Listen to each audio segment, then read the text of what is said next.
तो चलिए आज एक ऐसी आत्मा की कहानी सुनते हैं जिसका सफर कह सकते हैं बहुत ही अनोखा है।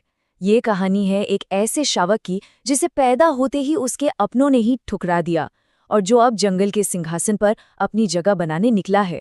सोचिए, दुनिया में आने का पहला पल ही एक धक्का हो। मैं एक ऐसा अजूबा था जिसके काले रंग ने मेरे पिता के प्यार को नफरत में बदल दिया और बस वो मेरी माँ, मेरे भाई और मुझे हमेशा के लिए छोड़ के चले गए। और जब हम यूं बेसहारा छोड़ दिए गए तब ये बात और भी साफ हो गई कि मैं सिर्फ अपने रंग की वजह से अलग नहीं था। नहीं, मेरी रूह, मेरी आत्मा ही सबसे जुदा थी। और यही मेरा सबसे बड़ा राज था। एक इंसान की आत्मा, उसकी सारी यादें, उसकी सारी समझ। और जानते हैं, यही राज मेरा सबसे बड़ा हथियार बना। एक ऐसी दुनिया में जहां सब कुछ सिर्फ जानवरों की तरह सोचा और जिया जाता था। लेकिन बात यहीं खत्म नहीं हुई। कुछ और भी अजीब हो रहा था। हर शिकार के बाद मेरे जिस्म में एक गर्म धारा सी दौड़ जाती थी और मुझे महसूस हो रहा था कि ये चीज मुझे अंदर से बदल रही है। और ये कोई मामूली बदलाव नहीं था। यही वो ऊर्जा थी जो मेरे विकास को मानो पंख लगा रही थी। मैं किसी भी आम शावक के मुकाबले कहीं ज्यादा तेजी से बड़ा हो रहा था, मजबूत बन रहा था और ताकतवर हो रहा था। और ये फर्क अब साफ साफ नजर आने लगा था। जहां मेरा भाई एक आम शावक की तरह बड़ा हो रहा था, वहीं मेरा इंसानी दिमाग और ये अजीब सी ताकत मुझे उससे बहुत आगे एक बिल्कुल ही अलग रास्ते पर ले जा रही थी।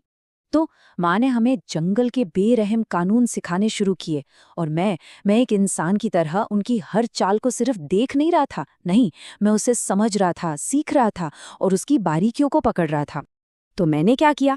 मैंने इन पैदाइशी शिकारी आदतों को अपनी इंसानी सोच के साथ मिला दिया और नतीजा ये हुआ कि मैं चारा डालकर शिकार को फंसाने जैसी तरकीबें इस्तेमाल करने लगा था।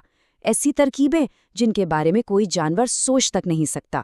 लेकिन जैसे जैसे मेरी ताकत बढ़ रही थी, मैंने अपनी ही माँ की नज़रों में एक अजीब सा बदलाव देखा। वो नज़रें अब एक माँ की नहीं थीं, वो एक प्रतिद्वंदी की नज़रें थीं। और मुझे समझ आ गया था कि मैं अब सिर्फ उनका बेटा नहीं रहा। हाँ, मैं उनके लिए एक खतरा बन रहा था, उनके भोजन और उनके इलाके के लिए एक नया दावेदार। और साइबेरियन बाघों का सदियों पुराना कानून, वो कभी नहीं बदलता। और फिर वो पल आ ही गया जिसका मुझे डर था। एक आखिरी चेतावनी भरी भयंकर दहाड़ और बस वो मुड़ी और बिना पीछे देखे चली गई। माँ के प्यार पर जंगल का कानून हावी हो चुका था। तो अब मेरा भाई और मैं दोनों को हमारी ही माँ ने घर से निकाल दिया था। अब हम इस बेरहम जंगल में बिल्कुल अकेले थे और जिंदा रहने की जो असली जंग थी वो तो अब शुरू होनी थी। इसी अकेलेपन में मेरी मुलाकात दो और अनाथ शावकों से हुई, बिल्कुल बेबस, लाचार। कोई और बाघ होता तो शायद उन्हें छोड़कर चला जाता, पर मेरे अंदर की जो इंसानियत थी उसने मुझे एक ऐसा कदम उठाने पर मजबूर किया जो जंगल के नियमों के बिल्कुल खिलाफ था। मैंने फैसला किया, मैं उन्हें अपनाऊंगा, मैं उन्हें अपनी इंसानी सोच से शिकार करना सिखाऊंगा। हम सब मिलकर एक नया परिवार बनाएंगे, एक ऐसा झुंड जिसे कोई हरा ना सके, मेरी रॉयल टीम।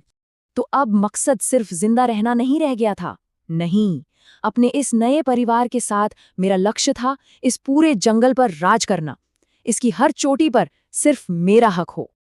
अपने इस नए परिवार को बचाने के लिए मैं हर किसी से लड़ा, भालू, भेड़िए, तेंदुए, कोई भी हो। हर जीत ने मुझे और मजबूत बनाया। और फिर मुझे वो रहस्यमयी पौधा मिला और उसे खाते ही मेरी ताकत जैसे कई गुना बढ़ गई। मेरी कहानी एक तेज रफ्तार उड़ान जैसी थी। एक ठुकराए हुए शावक से मैंने एक नया झुंड बनाया, दुश्मनों से अपना इलाका छीना और उस जादुई पौधे की शक्ति से अब मैं इस जंगल का एक छत्र राजा बनने की राह पर था। इंसानी दिमाग और एक बाघ की बेहिसाब ताकत, इन दोनों के साथ मैं इस जंगल की चोटी पर खड़ा हूँगा। मेरी मंजिल अब ज्यादा दूर नहीं है।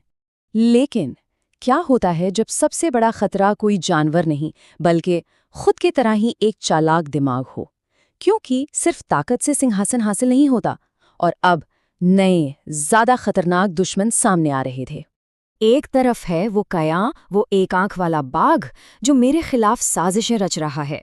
दूसरी तरफ उस लाल पौधे के अनजाने राज हैं जिनकी शक्ति का कोई अंदाजा नहीं। और इन सबसे ऊपर है मेरे पिता का साम्राज्य, असली इनाम, असली जंग। तो अब जंगल का राजा बनने के लिए मुझे सिर्फ सबसे ताकतवर को नहीं बल्कि सबसे शातिर दिमाग को भी हराना होगा। ताकत की जंग वो तो बस एक शुरुआत थी, असली लड़ाई तो